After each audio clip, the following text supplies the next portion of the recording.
आज बनवू आपण आलू मटरची भाजी।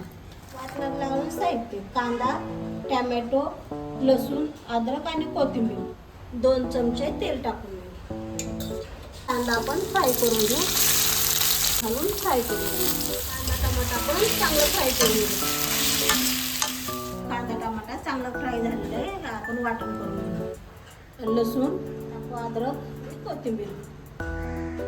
वाटण आपलं तयार झालेलं आहे। गरम करायला ठेवले, त्यात आपण घालूया तेल। चांगलं गरम झालंय, त्यात घालू वाटण। त्यात घालू आपण खडे मसाले।